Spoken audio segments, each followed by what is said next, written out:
We're living in a fairy tale in the middle of the sea. I'm so for real, sipping my ginger ale, and I'm on a cloud. And I am not coming down. I am not coming down as long as you around.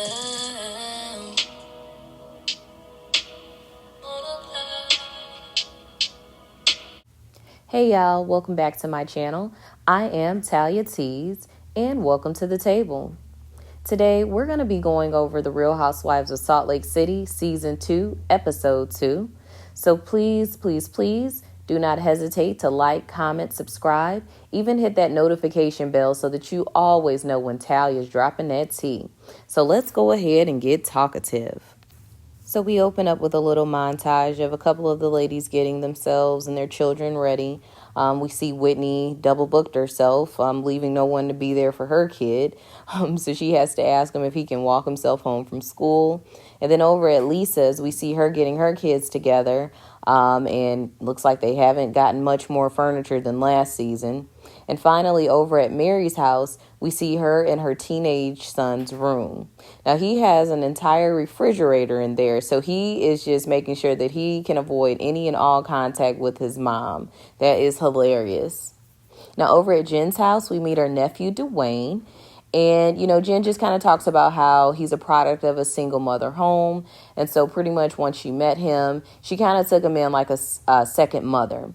But when she was going through a lot of stuff last year, she really couldn't be there for him the way that she normally is. And unfortunately, he had asked if he could, move his family from out of South Central LA and come out to Salt Lake City. And, she really just kind of put him off or ignored him. But once she was over all of that, she went ahead and she brought him and his whole family out to Salt Lake City.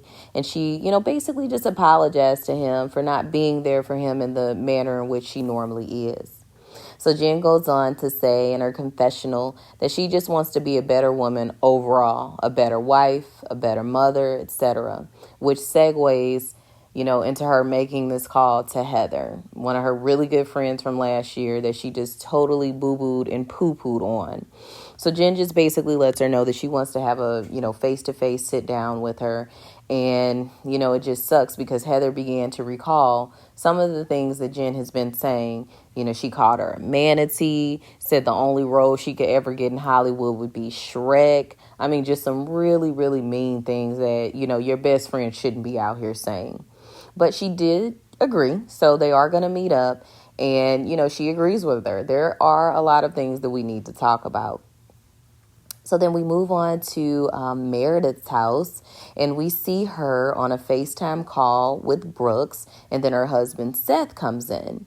So, he has this little weird mask over his face, kind of trying to make fun of Meredith, I guess, from last year when she showed up to that party on the season finale, and her face was totally covered in diamonds. But I would like to say that Beyonce ended up doing it like right after that, so Meredith might have been on to something. She might have been on to something.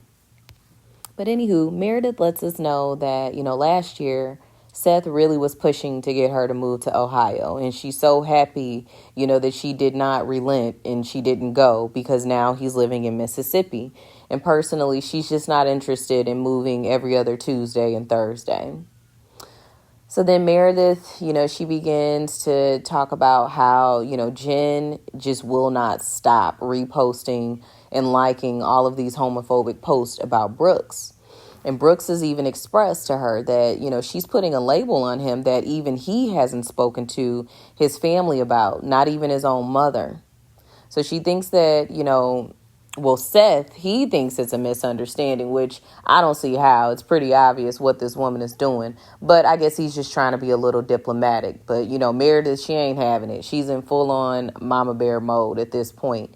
And she's just, letting her know she playing a dangerous game coming for my son like this. And she declared that if she continues to come for her family, she's going to have to see a side of her that she may not want to. Okay, Meredith. Now, over at Mary's house, we see her waiting in some chairs that appear to be, straight up out of a Dr. Seuss book. I mean, they are large, oblong, colorful, and I will not eat green eggs and ham. I do not like them. Sam, I am, is all that was playing in my mind because she's sitting up there looking like the cat in the hat. But anywho, she's waiting on her cousin, Big Joe. And, he comes in because he's going to help her renovate the house. Because as we all saw last year, she has this really big flea market style situation going on in the feng shui area. So hopefully Big Joe, can come through and modernize this a little bit. But Mary, she don't care who you are. You can be blood related, a brother or sister in Christ. She's going to let go and let have. So she goes on to let us know that Big Joe is basically the worst contractor in the world, and basically said she wouldn't even recommend hiring him, but he's family. She said he can definitely capture your vision, but just hang on, because it's going to be about 6-7 years before it actually comes to life. So, Mary just goes on to let us know that, she basically been in this house since her son was 2 days old, and he's 18 now. And through the pandemic, she felt almost trapped in that house. So being trapped in there, you're forced to kind of look around, and, she just wasn't liking what she saw. So she said, you know what, this is, feeling like a marriage, it's just stale. And then she catches herself and she's like, oh my God, that's horrible. That's horrible. But when I tell you, Mary will give you what you need, because she does not think about anything that she says, and there is no filter. That's one thing that God did not ordain for her, and that is that fence around her mouth, because she gonna say it. But she goes on to say, because they have this real ugly green carpet, and I mean it is green, and she said every dog that they've ever had has peed all over this floor, because they couldn't tell if they was outside or inside. They got the floor to ceiling windows, so it looked like we just out on the porch. So they pan through the house, and we get to see, many of the random trinkets throughout the home. And even, Mary is like, I don't know what I was thinking about when I picked this, or I must have been menstruating and whatnot. So they end up sitting down, and, Mary just reveals to Joe that Robert Jr. is just not listening to her, and he's just outright rebelling. But then she gives us a little bit of a glimpse of the type of advice that she likes to give Robert Jr. and lets us know that she tells him, hey, I don't care how beautiful the woman is on the outside. If you get to going and things is moving and you start smelling fish, you better run for the border. And so Big Joe, he starts chuckling because he's like, wow, out of all the things. And she was like, it ain't right. It should not be smelling like that. And I mean, you right, Mary. Mary is not wrong. It should not have an offensive odor. But damn, out of all the things that you discussing with your son, that's it. But okay, I guess. So then later on, we see Lisa and Jenny. They pull up to Jen's house, and we see Jen and Stuart. They're at the laptop, and they're talking about, receiving some CBD contract. And it's like, knowing what we know now and how they into the fraudulent, the launderings, the racketeerings, we know that whatever that was pulled up on that laptop was probably fake. But anywho, the Jens meet each other, and Jenny snatches a little piece of lint off of Jen's little bad-shaped booty. And Jen says, well, you know what? Hey, if you touch my butt within the first 5 minutes of meeting me, I just know we're going to be good friends. So it don't take much. So they all sit down, and Lisa goes on to talk about how, she went over to Meredith's for Shabbat. And you can just see Jen's whole face change. It's like, ugh, you went over there. But anyway, Lisa goes on to explain that she thinks that there's still some things that need to be discussed amongst the two of them. And it flashbacks to, this montage of Jen just basically saying sorry over and over and over and over and over again to Meredith. But Lisa goes on to just further explain that, at this point, it's just a little bit more than the stuff about the marriage that you were talking about. It's about them kids. And, you really just got to kind of work through that with her because she's not really happy. So then Jen just completely breaks her facade and she just snaps. And she's like, well, had Brooks kept his mouth shut about my vagina, this wouldn't have even happened. He thinks my vagina is funny. So Jenny, like, you could see her, like, when she just changed and kind of turned up, you could almost see her kind of jump a little bit because it's explosive and it's unhealthy the way that Jen just goes from 0 to 100. But Jen ultimately, she feels like she's just tired of having to apologize. And she thinks that the things that she says or liking or reposting is just funny stuff. It's not that big of a deal. And Jen just sees no error in her ways whatsoever. Okay. So around town, we see Whitney and Heather, the cousins. They meet up to do some shopping. And Heather lets us know that although she's no longer a practicing Mormon, she still believes in striving for excellence, which was one of their core pillars. So she loves the finer things in life, and she's about to blow a bag in there. So they looking at the Chanels, the rubies, the diamonds, the furs, all the fashions that Salt Lake City has to offer. But ultimately, they sit down because it ain't a show if they don't sit down and start talking about people. So they go on to discuss the FaceTime that Jen sent to Heather and how she wants to, basically sit down, meet with her, and try to hash it out. Now, she goes on to say, I think it's going to be a good conversation because there's so many things to talk about. But Whitney is just making all these faces and she's not having it. So, because of this, Heather's like, well, are you just afraid for me? Do you think that, maybe we shouldn't become friends again? And Whitney just outright tells her, I picked you up off the floor the many times that she has done things to hurt you and you were crying and all of that. So I've seen you, after the aftermath of the things that she does to you. So I just think that if you're going to go back into this situation, you need to definitely make Jen work for this a little bit more. So ultimately, Heather just says, like she does, because she's just such a good friend. She's like, I just think that Jen, she just has these crazy moments where she loses it. And sometimes she just needs help, finding her way back.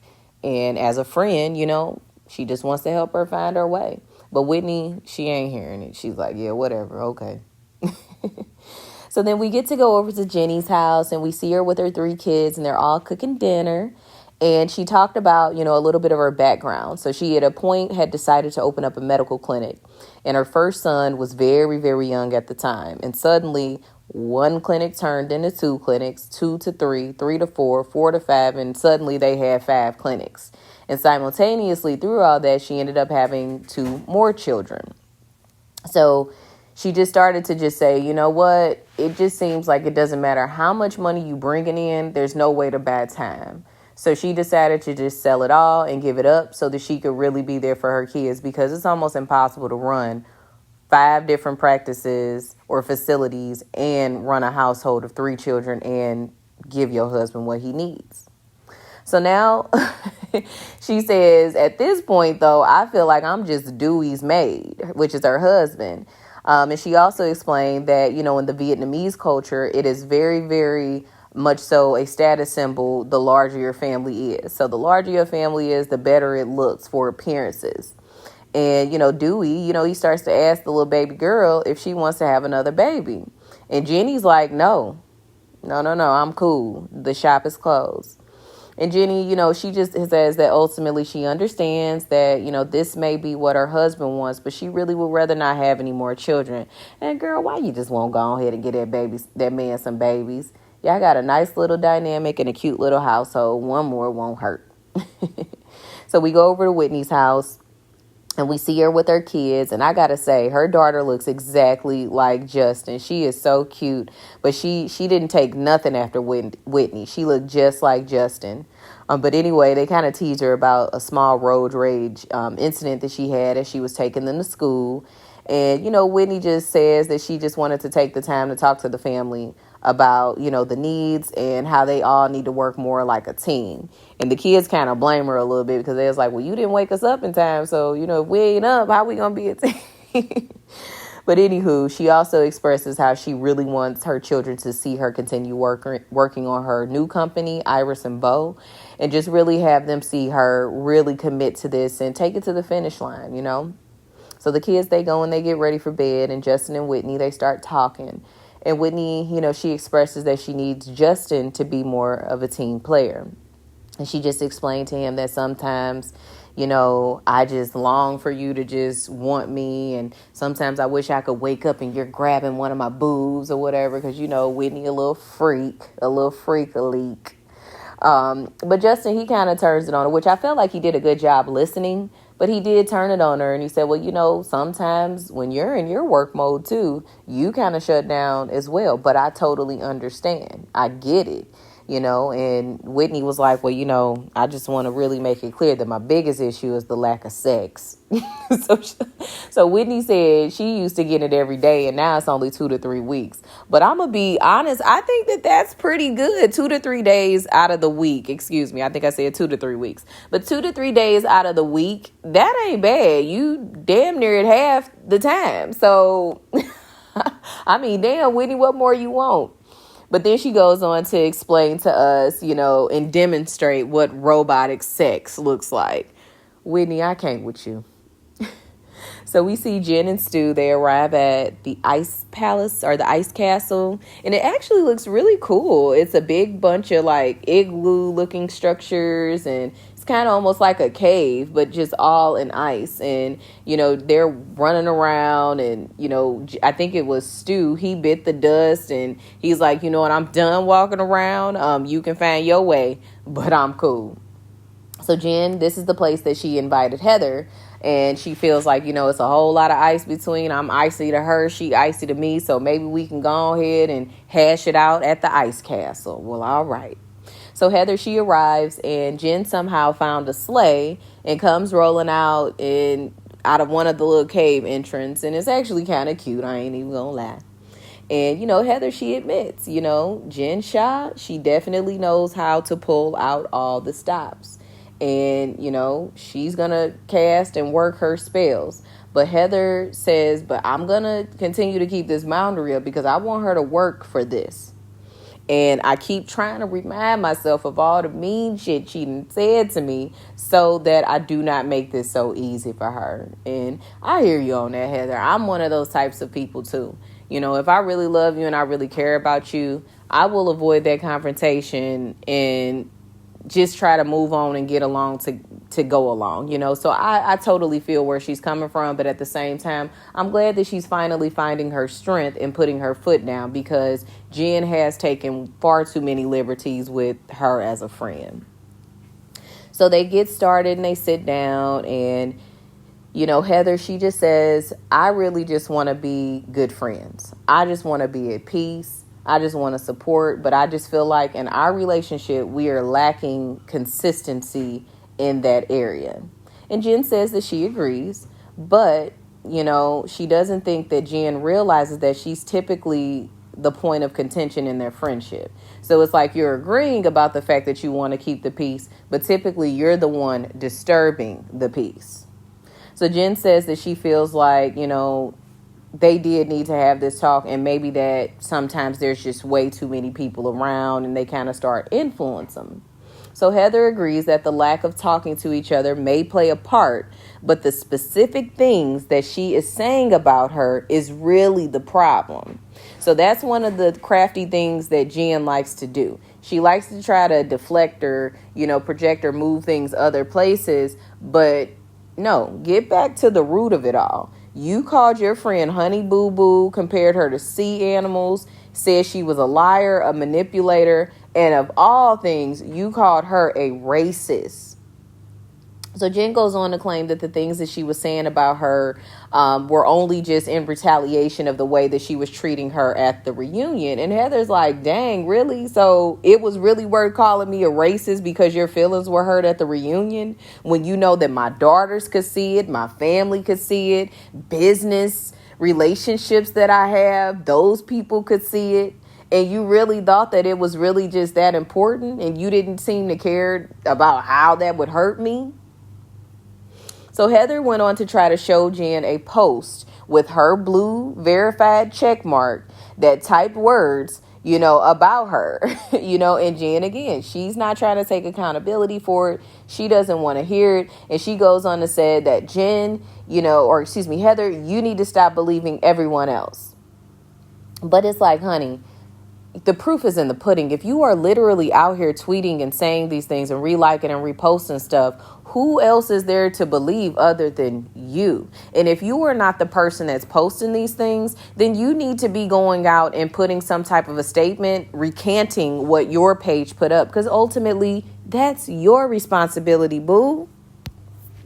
but Jen has mastered the art of being a victim, and she somehow turns it all around and start crying about how she doesn't feel like she's good enough. She feels like she's held at a different standard because she's a brown girl, and pulls out that big ass race card. She thinks that they treat her differently. She feels that she doesn't belong in this group of friends. And basically, this is how I have felt since I have grown up. And I just got to say, Heather is such a sweetheart. I really don't see how she can miss that this woman is such a good friend to her, and color really don't matter between the two of them. And Heather's a good one for trying to still stick it out with her, because I don't know that I could. But Heather, she makes a great point, and she was like, I don't think Jen is treated differently because of her skin color. It's her temper. And if we gonna keep it a buck, we actually treat her better because we're all walking on eggshells because we don't want her to blow up, because it just seems like she just has this hairpin trigger and you don't know what the trigger's gonna be. So Heather says, so what is it? Are you breaking up with me? I never had a boyfriend before. So is this what this feels like? Just kind of making it light. And Jen says, basically she needs a friend that she can feel trust her. And Heather was honest. And she said, well, that's going to take some time, but I do love you. And she was like, I don't want to continue on, to be friends with you if I have to suspend my beliefs on proof of things that you do just to get along. And I feel you on that. It's reminiscent to the Real Housewives of Beverly Hills. Why should I have to abandon all of my logic and what my eyes are literally telling me in front of me just to get along with my friend? That's not cool. And that's not a friendship. But Jen says she knows that she needs to change. And she apologizes for not being there for Heather, because there were some moments where, Heather had some things going on with some other members of the cast, and Jen really wasn't there. But they end it all out with a little funny joke where we see Jen throwing churros into the flame, which clearly is not the way that it's done. So they end up sharing a churro friendship, to which they eat together in their little igloo and snow cave thing or whatever. It looks cool. I want to kind of go there. But anywho, y'all, drop down in the comments and tell me, what you guys think about this episode? What do you think about Jen just constantly just deciding to just abandon logic and just keep making herself the victim? It is quite annoying, and I give Heather her, credit for still trying to continue on with this friendship, because it is toxic as all get out. So again, please like, comment, subscribe, hit that notification bell, and thank you all so much for dropping in and sitting at the table with me. I am Talia Tees, and I hope you all have a wonderful day. Stay blessed.